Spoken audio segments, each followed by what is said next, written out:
Welcome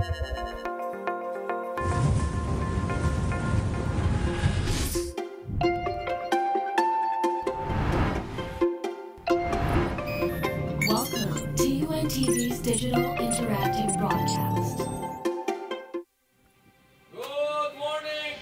Good morning, good morning, good morning, good morning. Pwesto na, pwesto, pwesto, pwesto. Good morning. Good morning, Kuya!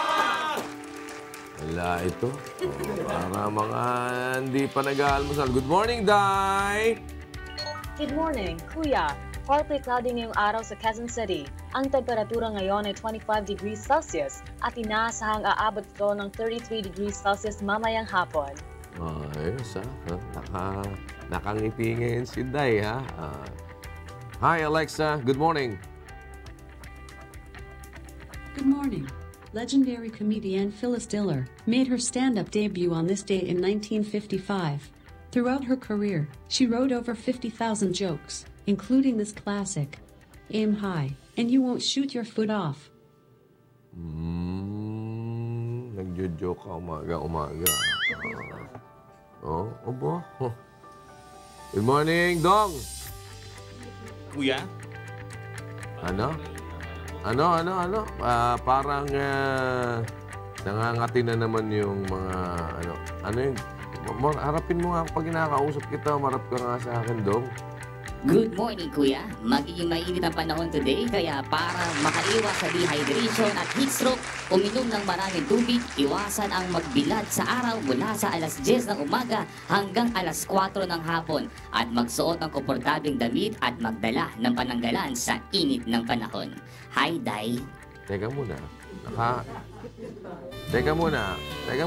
Parang na-download na naman yung boses mo. Bakit nagkaganyan na naman ang boses mo? Tapos sisingilin mo na naman ako ng download.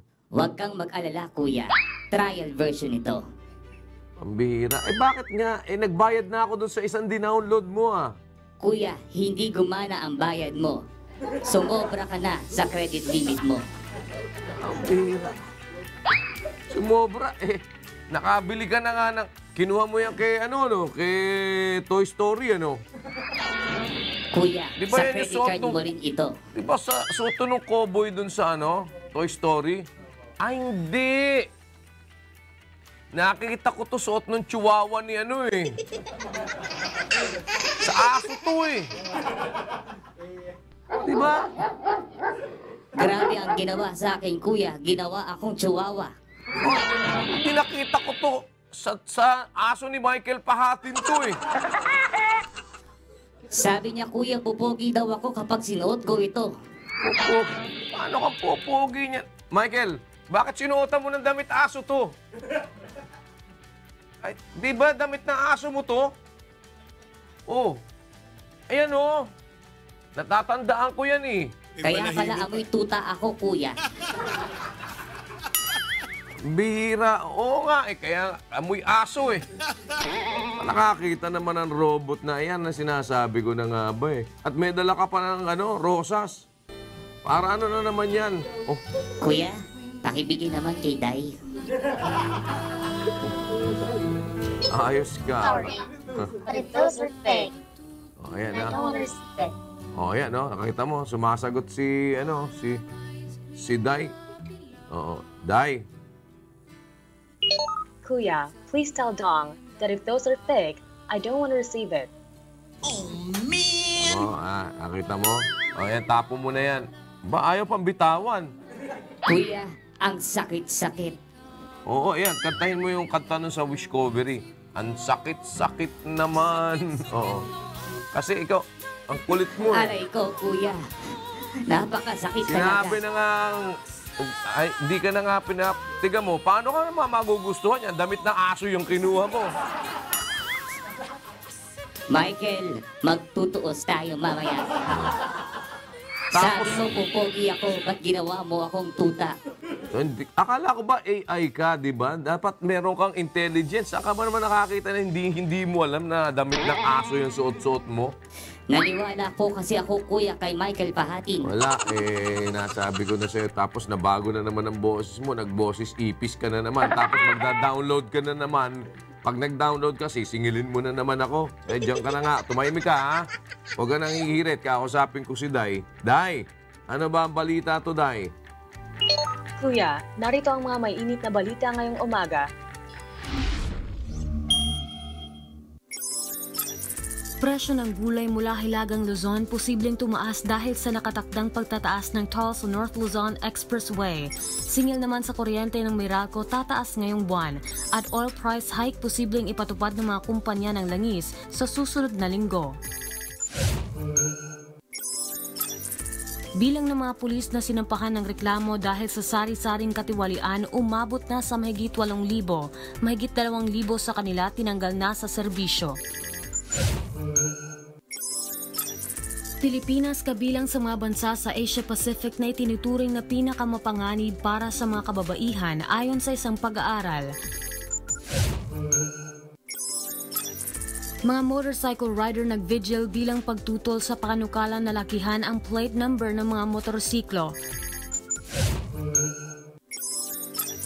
At Japanese spa sa New York, mahigit 400,000 ang nasa kanilang waiting list. Pero ito ang medyo hindi maganda-ganda ng konti. 4:50 na po ng umaga. Tama naman. Hindi, 4:50. Iba pa yung tinitingnan ko. 5:37. 5:37 ng umaga. Yung toll. Kailan ba daw ang increase dyan sa NLEX? Kuya, sa March 20, epektibong increase sa toll sa North Luzon Expressway. Sa open system na nakasasakop sa Balintawak, Mindanao Avenue, Karuhatan, Valenzuela, Caloocan, May Kawayan at Marilao, Bulacan, 10 piso ang ipatutupad na increase para sa Class 1 vehicle, 23 pesos naman sa Class 2 at 29 pesos sa Class 3 vehicles. Sa closed system naman na mula Balintawak at Mindanao Avenue hanggang sa Santa Ines at Mabalacat City, 22 pesos ang madadagdag para sa Class 1 vehicles, 56 pesos sa Class 2 at 67 pesos naman para sa mga Class 3 na sasakyan. Nako, yan. Pero sinasabi dyan na problema, yung domino effect niyan sa produkto ng mga, o sa presyo ng mga produkto dahil lalo na yung bumabiyahe na dumadaan dyan sa NLEX. Karga na naman yan sa mga mamimili. Si Monoxon nga, alamin nga natin, ano mga produkto na pwedeng magtaas kung sakali na magkaroon ng niyang increase na yan. Sa Kamonwon. Locating.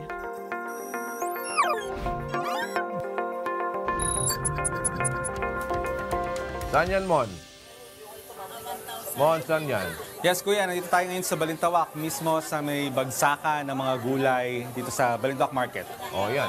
Ang isang problema dyan, yung ibang mga gulay na dinadala dyan, galing ng norte, no? Dumadaan yan ng NLEX.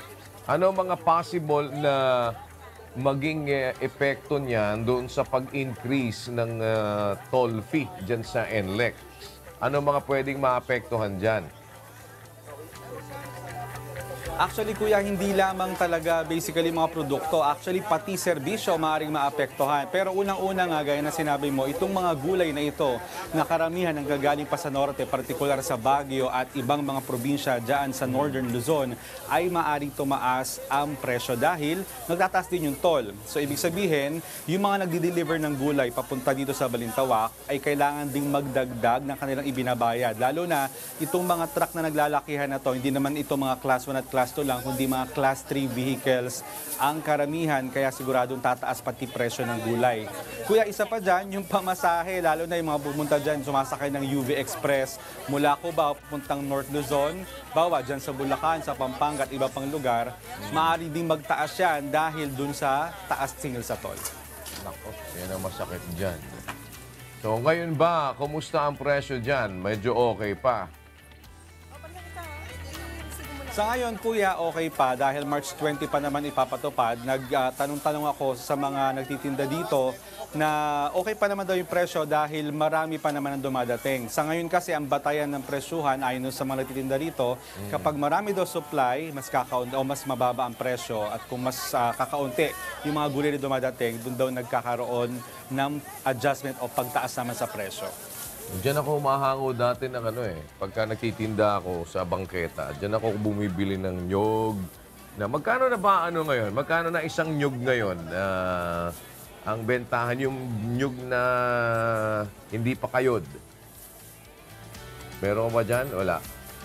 Teka, Wala ka pala. Andun yung nyog. Puntahan ka ba, kuya? Malayo ba? Malayo? Oh. Malayo yata eh. Tanaw naman, pero medyo... Hindi kasi dati noon, yan ang binebenta ko. Diyan ako mahango, pati yung mga pinya, saging. Tapos binebenta ko sa bangketa. Yan. Sige, salamat mo, Nokson. At hataw lang ako dahil itong problema natin ng Philippine National Police, hindi na ho naubos-ubos. Nakita nyo kahapon, yung incoming Chief PNP. Kilala niyo ba? Nakita mo, di ba? Si General Eliazar. Di ba? Gigil na gigil. Kulang na lang. Ganunin yung Bentulpo. Parang gusto mong himasin kita dyan, Ganun si si Bentulpo Dahil mula nung unang araw ng Duterte administration, mahigit 8,000 na pala ang mga pulis na nasampahan ng reklamo dahil nga ho dyan sa kung ano-anong katiwalian. At makibalita tayo kay Lea Ilagan. Ito, mahusay umilag to. Saan ba si Lea? Medyo... Locating.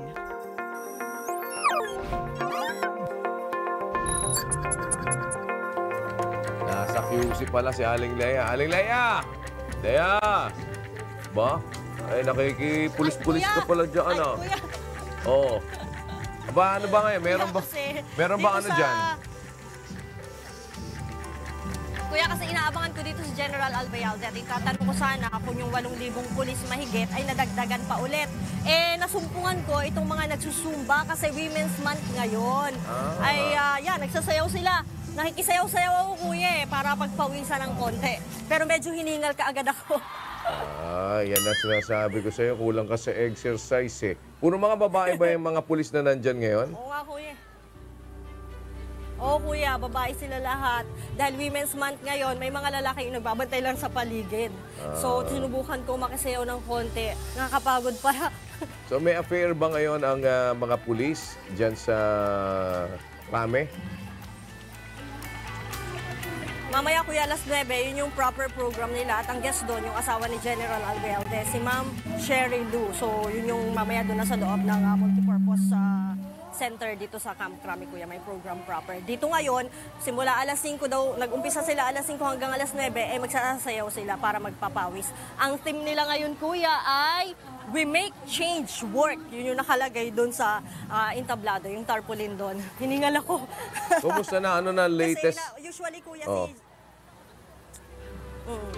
Usually, kuya, si General Albayalde, pag madaling araw, nagja-jogging dito. Pero mukhang malabo ngayon dahil inukupan na nitong mga nagsusumba itong lugar kung saan dapat mag-jogging. Tatakbo din sana ako, pero wala akong matatakbuhan, kuya. Kumusta na yung... 8,000 for... Ano latest dun sa mga binabakbak na mga... Mukhang nadadagdagan nga yung mga nasasakoting mga pulis na tiwali. Tama ka dyan, kuya. Yung 8,440 kahapon na napatawan ng mga disciplinary action. Wala pa daw dyan yung mga under investigation pa ng PNP Internal Affairs Survey, sabi ni General Albayalde. At doon sa 8,440 nga na yun, kuya, ay 2,528 na ang natanggal sa serbisyo. At 441 ton ang involved sa illegal drugs, kung saan yung nag-positive sa paggamit ng shabu ay nasa 322, samantalang yung involved naman doon sa kalakalan ng illegal na droga ay nasa 119, kuya. Wala bang napapatulog pa si General Eliazar? Ganun talaga si General Eliazar, kuya. Nung nag-cover ako sa SONA, parang may pulis na nang basto sa akin. Tinawagan ko si General Eliazar, sinumbong ko na ko halos kaldag-kaldagin niya rin yung pulis. Kasi ang sinasabi niya, itong mga pulis na ito, ang lalakas ng loob gumawa ng katiwalian. Pero kapag kinukumpronta mo na, hindi makatingin sa'yo ng diretsyo. Kaya pinipilit niyang tumingin sa kanya yung pulis. Kahit yung nakikita natin sa video, halos inaano-ano niya yung ulo kasi sabi niya, tumingin ka sa akin. Gusto niyang patinginin sa kanya ng diretsyo yung pulis. Si General Albayalde, tinanong namin kahapon, Sir, kung ito yung nasa sitwasyon ni General Eliazar, anong gagawin mo? Sabi, mas matindi pa doon. Sabi niya. Oo nga eh. May ano na eh, meron ng ano yun? Syndrome. Di ba yung shake baby syndrome ba tawag doon?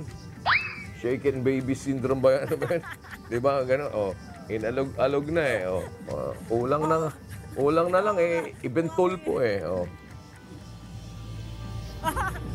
Para daw kuya matauhan.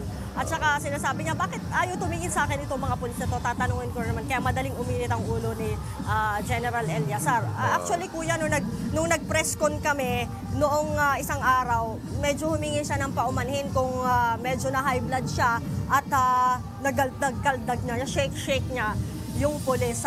Dahil daw yun ay sa matinding frustration at uminit bigla ang kanyang ulo dahil sa isinusulungan ng PNP ang matinding internal cleansing, mga paalala, lagi naman nasasangkot sa illegal na droga. Sila itong nahuhuli sa mga drug addict at saka mga sindikato ng illegal na droga, pero sila mismo yung dawit doon sa kalakalan ng illegal na droga o doon sa extortion na may kinalaman nga sa illegal na droga. Kaya galit na galit itong si General Eliazar.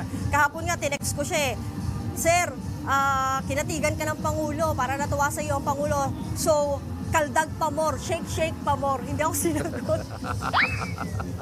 Baka mamaya biglang ano yan, biglang ma-police brutality naman yan ha. Oh. Sige, maraming salamat Lea. At go ahead. Tsaka kuya, nag-aahintay din kami ng parang statement ng Commission on Human Rights. Wala naman na lumabas sa pagkakaalam ko na statement nga ng Commission on Human Rights tungkol doon sa ginawa ni General Eliazar. Siguro iniisip nila na pulis na abusado ito, kaya tama lang yung ginawa niya doon sa kay P.O. Tomarlo Kibete nga kuya. Okay. Maraming salamat. Lea Ilagan mula dyan sa Camp Karame. Oh, Dong. Yes, kuya. Nagkape ka na?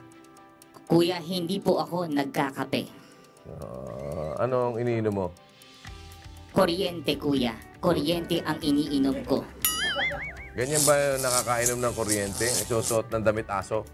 Oh. Nakuryente lang ako ni Michael Pahatin, kuya. Oh, nakakuryente ka na. Pinasuot ka damit aso. Marunong ka magmotor? Magmotor, kuya. Kaya kong gamitin ang motor, pero sa isip lang.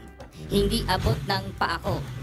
Ayan, hindi, pero mayroong maliit na motor eh. Mga piwi, di ba? Gusto mong umorder, kuya? Hindi na. Lahat sa'yo may bayad, pati download mo may bayad eh. Huwag ka na magpapalit ng boses, huwag ka na magda-download, huwag ka mag-update, huwag ka magkukuha ng ibang application. Pag kumuha ka na naman, sisingilin mo na naman ako. Dollars ka pa kung maningil. Oo, kaya hindi ka magustuhan ni Day eh. Pero pwede ba tayo magpadala ng regalo kay Day, kuya? Day, ito talaga walang kadala-dala. Somplangin mo na nga ito na minsan. Day! Dong, I'd be straight with you. I don't really like you, but I like your voice now. Oh. May pag-asa, kuya. Hindi mo ba nadinig may pag-asa? I don't really like you nga, sabi. Pero nagustuhan niya ang boses ko, kuya. Boses lang naman. Oh, boses lang naman daw. Diyan nagsisimula ang lahat, kuya. I don't think so, Dong. Oh, ayan. Kapag ginawa niyo pa akong referee dalawa. Alam mo, ikaw, isang tornilyo ka lang. Kala mo ba? Kung si FPJ, ikaw, isang tornilyo ka lang, mababago yung boses mo.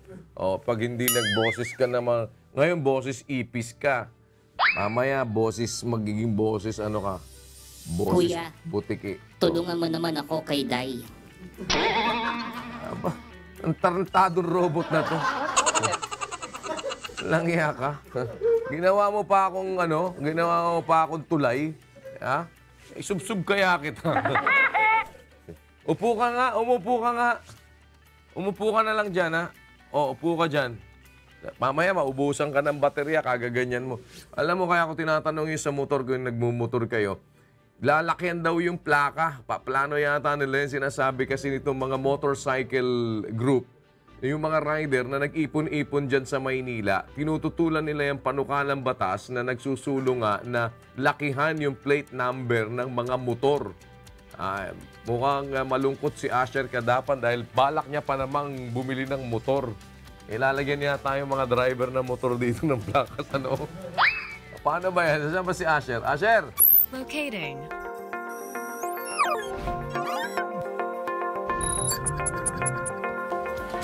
Asher!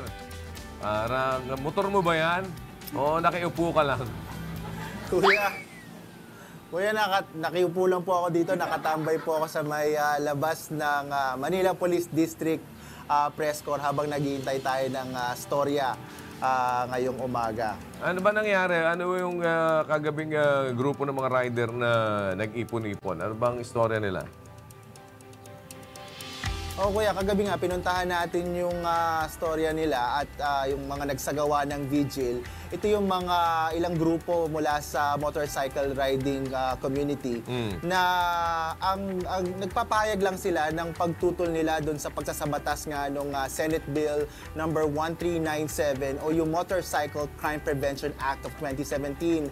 Ang layon po yan itong panukala na ito ay pagmultahin at pigilan yung paggamit ng motorsiklo o scooter para sa mga krimen. Pero yun nga, ang isa pa nga sa particular na concern nila dito, yung paglalagay ng mga plate number, 2 plate number kuya, na malalaki. Isa sa harap, isa dun sa may likod ng motorsiklo. Ang sabi nila, okay naman daw po kahit sa likod. Pero yung sa harap, yung tinututulan nila kasi dahil sa mga safety at saka yun nga sinasabi nila parang minamarkahan na agad sila kuya na gagawa ng krimen. Samantalang yung mga gagawa naman daw po ng krimen hindi naman daw talaga gagamit ng tamang plate number kaya wala ring silbi para sa kanila. Ano din naman kasi iba naman talagang gagamit din sa krimen. Hindi naman nilalagyan ng plaka nila talagang totoo. So ano ngayon ang response naman dyan ng mga kinauukulan? So, kagabi kuya kasi hanggang simula alas 9 hanggang alas 9 ng gabi hanggang alas 12 ng umaga lang sila nag-vigil at ang sinasabi nga nila, nakikiusap sila sana makarating kay Pangulong Rodrigo Duterte na i-veto nga yung panukalang batas na ito at marinig yung kanilang hinaing kaugnay nga nito kuya. At ngayon kasi po yung huling araw nung pag-veto o yung pag-aaproba kung aaprobahan ni Pangulong Duterte ito nga panukalang batas kuya. Malalaman natin kasi si Presidente Duterte rider din yan nagmumotor din yan Si Bato, nagmumotor din yan. Malalaman natin kung anong posisyon nila ngayon dyan. Alright, salamat Asher Kadapan. At ingat ka dyan, baka mamaya sumemplang ka. Meron daw libreng sakay ngayon yung mga kababaihan na meron hong pwede kayong magamit dyan sa LRT MRT 2. Kasi ngayon ay National Women's Day. Kaya po mula alas 7 mamaya hanggang alas 9 ng umaga, tapos alas 5 ng hapon hanggang alas 7 ng gabi, meron kayong libre dyan.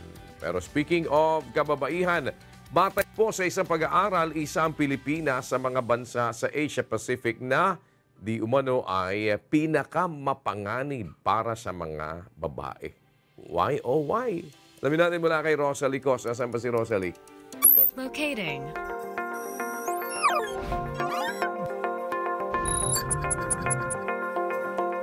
Hi, Saleng! Nasaan ka? Kami dyan. Kasi taga dyan lang po ako. Opo. Sige, sagad lang po. Salamat po. Kuya, good morning! Morning! Makikipag-chismisan po ako sa mga nanay dito.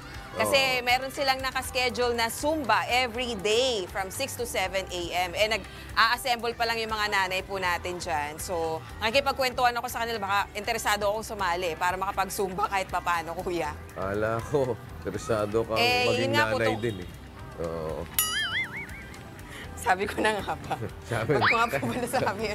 Oo. Interesadong mag-Zumba. Oo, dahan-dahan ka. Baka wrong signal, ha? Pero ano ba yung libre nila today? Di ba may libre mga babae ngayon? Ay, yes, kuya, yung nabanggit nyo, yung libreng sakay sa LRT tsaka MRT, kuya. Okay, so tuloy yan, ha? Pero yung sinasabi nila na mapanganib daw, isa daw ang ating bansa sa mga lugar kung saan ay mapanganib para sa mga babae. Bakit naman? Correct nga, kuya. Yan yung medyo nakakalungkot na balita kasi batay yan sa ginawang pag-aaral ng isang Singapore-based research company na Value Champion. Ang Pilipinas, pang-12 sa 14 na bansa in terms of safety para sa mga kababaihan. Pinaka mapanganib, kuya, sa India. Sumunod yung Indonesia. Tapos, sumunod dyan yung Pilipinas, kuya. Ang pinagbatayan nila dyan, yung accessibility ng healthcare para sa mga kababaihan, yung pagkakaroon din ng mga batas para matiyak na secure yung mga kababaihan. Gayun din yung opportunity na binibigay sa mga kababaihan sa mga bansang ito, kuya. So, yun yung nakakalungkot. Pero sinasabi rin naman ng naturang research company na imperfect yung kanilang data, kuya. Kasi hindi naman lahat ng violence against women ay na itatala. Katulad ng sexual harassment at saka ng domestic violence, kuya. Pero ganun pa man, bad record to, kuya. At iba't ibang ulat yung pinanggalingan yan, katulad ng United Nations Human Development Index, Global Peace Index, US State Department, pati ng World Bank. So, hihinga natin ng komento ang Malacanang patungkol dyan, kuya, kasi syempre, nakakabagabag. Kung ganon, maihahanay ang Pilipinas sa mga pinakamapanganib na lugar pagdating sa mga kababaihan. Pagdating naman sa mga pinaka-safe or safest countries, kuya, nangunguna dyan ang nakalimutan ko. Ang nangunguna dyan, kuya, ay New Zealand, Japan, Australia, Taiwan, kuya. Ma-segue ko rin, kuya, dahil nung Feb 20, pinirmahan ni Pangulong Duterte yung expanded maternity leave. So, isa yan sa mga nakikita na makakapagpaigting ng suporta sa mga kababaihan kung saan nga pinalawig sa 105 days yung babayarang maternity leave ng mga nanay na nagtatrabaho, pribado at publikong sektor. Nangako, kuya, si Labor Secretary Silvestre Bello na meron kasing 100 days para buuin yung implementing rules and regulations. Pero hindi sila aabutin ng 100 days. Gagawin nila yan within 45 to 60 days or 1.5 to 2 months, kuya, yung pagbuo ng implementing rules and regulations para makapag-avail na rin yung mga nanay na buntis, kuya, na naghahanap buhay. Paid maternity leave in 105 days, kuya. Okay, sige. Maraming salamat, Rosalie Cos. Mukhang gusto rin mag-download ng bagong boses ni Rosalie. O ano, ba't tumayo ka na naman? Baka gusto nga ni Rosalie mag-download ng bagong boses, kuya. Gusto mo na bang i-order, kuya? Hindi. Wala. Alamin ko mga... Alexa, what is the exchange rate of Philippine peso to US dollar? 1 PHP is 2 US cents. Okay. Alexa, what is the exchange rate of US dollar to pesos, Philippines? 1 US dollar is 52.37 PHP. 52.4. Tamo, ang taas-taas na pa rin ng rate, 52. Pero bakit dun sa ang ng palitan nila? Sa Amazon, ang nakita ko nung isang araw, 55 pa ang rate na ginagamit nila. Ito ngayon, 52.4 per US dollar. Alamin muna natin ang lagay na panahon mula kay Ray Pelayo. Ray! Kuya, good morning. Ano balita? Yes, kuya, sa ngayon ay... Lamig pa? Medyo mataas, kuya. 25 tayo kaninang alas 6 dito sa Quezon City. Mainit. Opo. Mainit. Sa- So, painit na ba? Dire-diretso na? Medyo tumataas na, kuya. Pero sabi ng pag-asa, babalik pa raw po ng kaunti itong epekto ng amihan, kuya.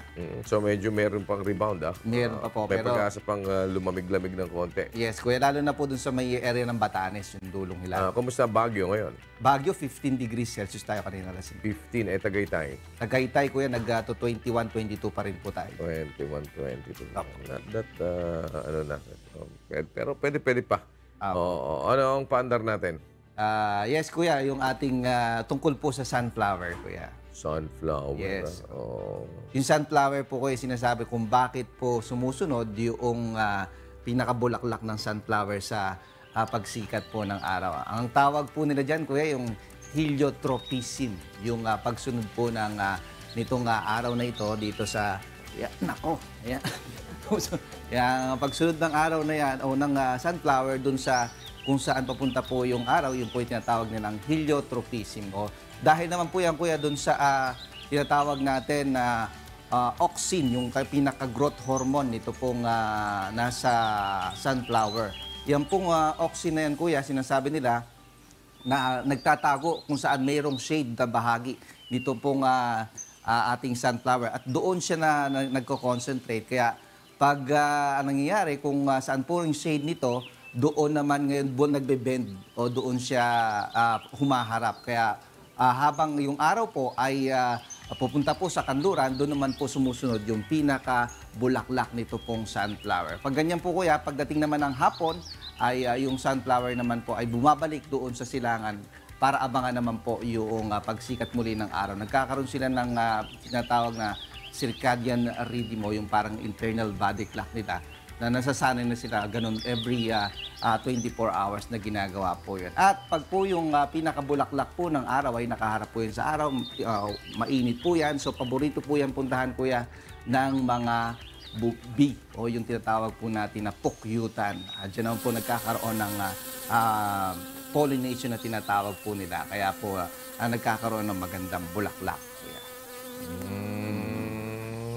Yun pala. Ano tawag ulit? Ano tawag? Yung heliotropism, kuya. Heliotropism. Ayun. Ito, ano kaya tawag dito kay Dong? Yan, kuya. Kasi ito, kung saan nandun si Dayan, doon pumupunta. Mukha nga po siyang bee, kuya, eh. Zombie. Si Dayan ba yung sinusundan na ito? Sino sinusundan na ito sa sa Action Center? Kuya, si Day lang ang sinusundan ko. Hindi, may sinusundan ka dun sa Action Center eh. Public service lang ang pinupuntahan natin doon, kuya. Alam mo, serbisyo dun para sa mga para sa mga tao, hindi sa robot. Oo, hindi sa robot yun. Palaging, ewan ko, hindi ko malaman kung kumukonsulta ng kung ano. Kuya, ang masakit po ang tuhod ko. Mukhang kailangan kong pumunta doon. Sakit ang tuhod mo. Kung pukpukin ko kaya yung tuhod mo ng I love you, kuya. Parang bee siya, kuya, eh, no? Parang bee. Oo nga, eh. Kuya, hingyan mo naman ako ng sunflower kay Ray. Baka ayaw ni Day ng roses. Baka sunflower umubra. Oo, kunyari ka lang, ginagawa mo lang, excuse si Day. Oo, pero hindi naman talaga si Day ang mo. Ha? Nanununtok pa. Nanununtok pa.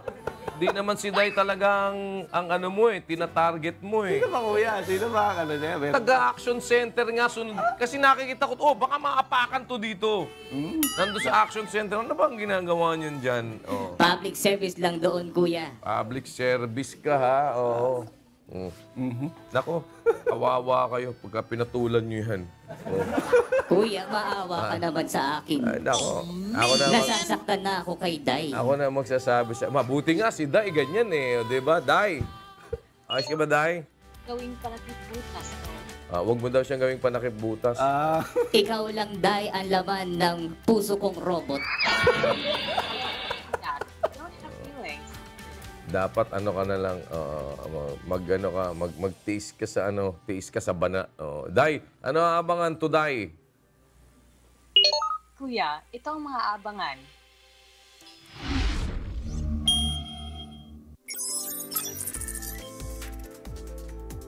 Sagawa ngayong araw bilang paggunita sa National Women's Day. Pangungunahan ni Pangulong Duterte ang pamamahagi ng Certificate of Land Ownership at ang campaign rally ng PDP laban sa Negros Occidental. Presidential Advisor Abdullah Mamao magtutungo ng Libya para tanggapin ang 7 Filipino seamen na pinalaya matapos ang mahigit 1 taong pagkakakulong dahil sa aligasyon ng smuggling. Ikaw, Dong, sino naman ang aabangan mo? Sino ang aabangan ko, kuya? Ikaw lamang po ang inaabangan ko tuwing umaga. At syempre, si Day. At siyempre, sinungaling ka. Oh. Kuya naman, nagsasabi ako ng totoo. Sino ba ang guest ko ngayon? Kuya, makakapanayam ninyo mamaya sa Bawal ng Pikon Get It Straight with Daniel Razon, si former Manila 5th District Congressman Amado Bagaching na tatakbo bilang Vice Mayor ng Maynila. Wow! At kuya, may medical mission ang UNTV at Members Church of God International mamayang alas 7 ng umaga sa Barangay Palalet, Copper Court, General Tino, Nueva Ecija. Si ano pala? Si Bagaching. Nakalagay dito sa research ni Ana. Brief information about Mayor Marcelino Marcy Teodoro. Wala ito. Oh, diba? Nakuryente si Ana, kuya. Wala ito. Kulang sa kapiyan. 6:07 na. Mag-charge ka na. Mamaya, tirik ka na naman. Oh. Bye-bye, kuya. Magkita-kita tayo sa Lunes. Oy, hindi tayo magkikita sa ano, ha?